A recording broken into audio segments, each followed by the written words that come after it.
Les damos la bienvenida a un nuevo programa de Moebius, proyecto audiovisual de la carrera de Psicología de la Universidad Nacional de Chaco Austral en coproducción con Chaco TV.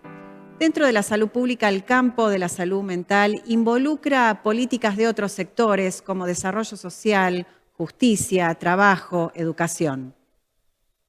La actual Ley Nacional de Salud Mental, sancionada hace más de 10 años, acentuó, entre otros cambios, el enfoque de derechos y redefinió el modo en que el Estado aborda el padecimiento hacia una perspectiva comunitaria. Apostando a la transformación de un abordaje centrado en la internación a la valoración de múltiples abordajes que privilegien la inclusión y los derechos de los y las pacientes. ¿Son pocos algunos los que padecen sufrimiento psíquico o somos todos? ¿Cuáles son los desafíos de las políticas públicas en materia de salud mental? Quédense, vamos a hablar sobre estos temas hoy aquí en Moebius.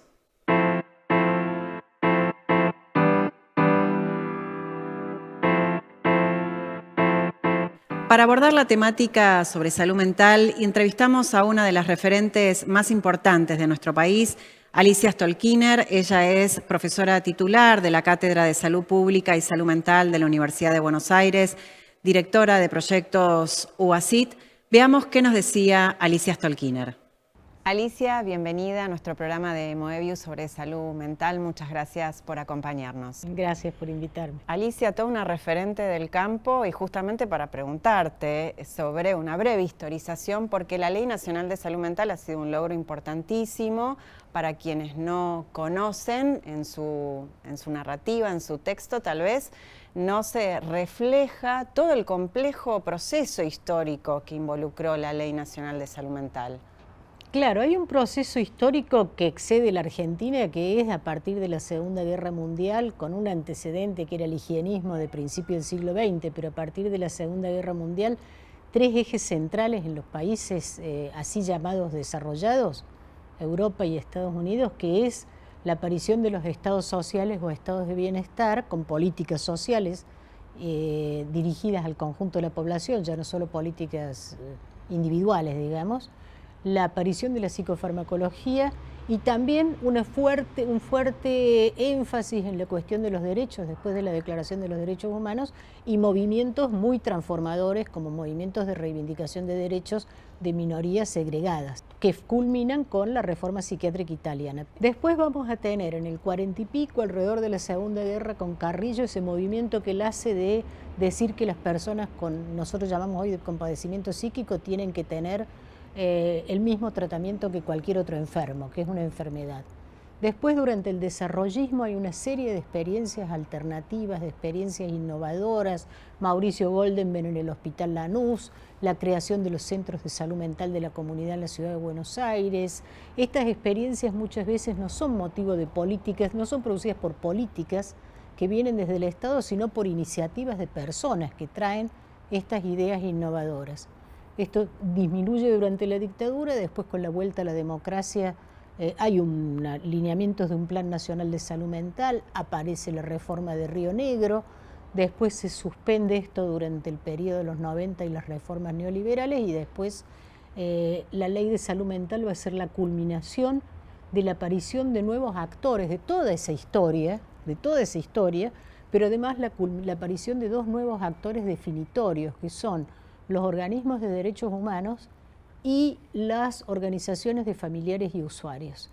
Y un momento en el cual hay una producción parlamentaria de muchas leyes en el campo de la salud y más allá del campo de la salud con un enfoque abierto de derechos y de inclusión que son leyes participativas, o sea que son leyes donde no es un gabinete parlamentario, un asesor que le propone a un diputado una ley que después propone, sino que hay actores participando en el debate y promoviéndolo, ¿no?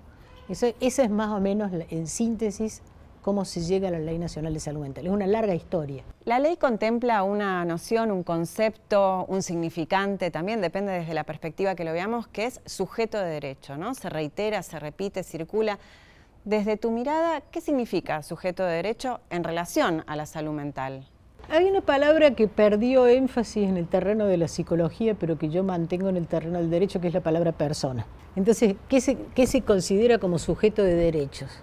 Y cuando uno dice derechos y piensa en derechos, no son solo legislaciones, sino piensa en derechos humanos y dos pilares básicos. Uno es dignidad y el otro es autonomía. La dignidad la define el Diccionario Latinoamericano de Bioética, consiste en que ninguna persona sea tomada como objeto, medio o mercancía.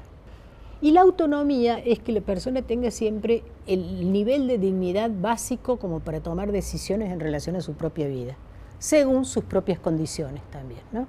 Y creo que esta deprivación de derechos pasa básicamente por la deprivación del valor de su palabra, no en el Código Civil nuevo y no en la nueva condición de la ley de discapacidad, pero anteriormente una persona declarada insana no podía ni siquiera hacer una denuncia de haber sido violada, cosa que pasaba con mujeres dentro de instituciones de internación, ¿no? Interesante porque es algo en relación a la voz, ¿no? Sí, es la pérdida del valor de la propia palabra al considerárselo pérdida de razón. Entonces, tenían siempre que estar intermediado por otro, inclusive intermediado por otro en la administración de sus propios bienes, o sea, estaban, podríamos decir, en un estado de excepción, son personas deprivadas de derecho.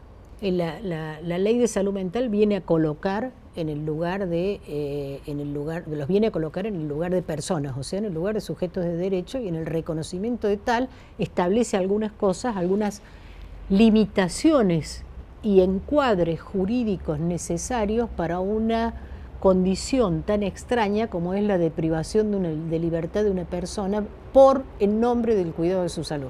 Alicia, uno de los objetivos que plantea la ley, entre varios, tiene que ver con los procesos de desmanicomialización.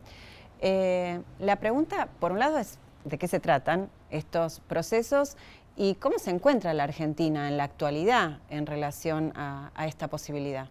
Bueno, la Argentina es un país federal en materia de salud, federalizado excesivamente por la descentralización en materia de salud. Entonces nosotros tenemos una provincia que cerró todas las instituciones de internación psiquiátrico prolongadas y estableció la que es Río Negro. Otras provincias que han hecho reformas como San Luis, anteriores. La ciudad de Buenos Aires, que tiene una ley muy avanzada, la 448, que es anterior a la ley de salud mental, pero no se ejecuta. Y entonces, la idea básica, quiero dejar claro, que desmanicomialización no significa exclusivamente ir y cerrar un establecimiento. Por ejemplo, el proceso de reforma que está realizando en este momento la provincia de Buenos Aires, que tiene grandes instituciones psiquiátricas que vienen desde el siglo XIX a principios del siglo XX, no consiste en cerrar, así cerramos y sacamos todo. Es al revés, es en transformar esas instituciones en instituciones abiertas a la comunidad, que presten servicios al conjunto de la comunidad, donde los que están adentro puedan ir saliendo y todo lo que está afuera puede ir entrando. Entonces la idea de transformar lo manicomial no es cerrar un establecimiento, es transformar la segregación de las personas consideradas locas. Y esto significa, además, recuperar para la comunidad los espacios que antes estaban reservados para la reclusión. Alicia, ¿cuáles te parece que son los desafíos que hoy tiene el sistema de salud en relación a salud mental y a salud comunitaria? Mira, la salud mental, las políticas en salud mental solo pueden desarrollarse de una manera con un enfoque de derechos cuando el enfoque de derechos atraviesa todas las políticas públicas. Entonces, el desafío más importante en el campo de la salud mental en este momento va a ser cómo redefinimos, por un lado, este núcleo duro, que son los procesos de recuperación y de recuperación de esas personas y de recuperación de esas personas como personas de derecho. Me refiero a las personas que están en condiciones de internaciones prolongadas, deteriorantes, etcétera, y simultáneamente cómo armamos las redes para dar respuesta a las problemáticas que normalmente se daban y a las problemáticas de sufrimiento psíquico que aparecieron y aparecen alrededor de la pandemia. Y con lo cual hubo dos tendencias. Una tendencia es, se viene la pandemia de enfermedades mentales. El otro día leí un artículo, leí una declaración del núcleo de psiquiatría de la revista The Lancet, que decía que en el año 2030, creo, 2030, íbamos a tener 320.000 millones de dólares de pérdida por enfermedades mentales. Primero, no sé cómo calculan la economía del 2030 en un momento con un cálculo econométrico sobre una realidad que no sabemos qué va a ser dentro de 15 días, más o menos. Creo que aplican fórmulas matemáticas haciendo proyecciones desde un presente, que es como construir un edificio sobre arena movediza, ¿no? Esta idea de se viene una pandemia de enfermedades mentales, inclusive evaluarla en dólares, que ni siquiera sabemos si va a ser la moneda de intercambio en el 2030 a nivel internacional, me parece más relacionada con las acciones de las empresas fabricadoras que fabrican psicofármacos actuales, en inversión a futuro, que con una prescripción, con una proyección, que sin embargo estamos desafiados porque vamos a tener que revisar nuestros marcos teóricos y nuestras formas de práctica para adecuarnos a nuevas modalidades de sufrimiento, no transformar eso en psicopatología y simultáneamente transformar nuestra propia visión que teníamos anteriormente para ir incorporando más la idea de diversidad ahí donde antes estaba la idea de enfermedad. Esa es una tendencia actual y creo que el desafío para todo el sistema de salud es la integración de las prácticas de salud mental con las prácticas generales de salud, ¿no? Que deben ser, ahí sí voy a volver a Carrillo, quizás pensadas como prácticas básicamente fundadas en derecho, pero además prácticas que no trabajan, unas con lo mental y otras con lo físico y otras con lo social, sino que trabajan integralmente, incorporando la dimensión subjetiva, ¿no? Alicia, muchas gracias por tu participación en Moebius.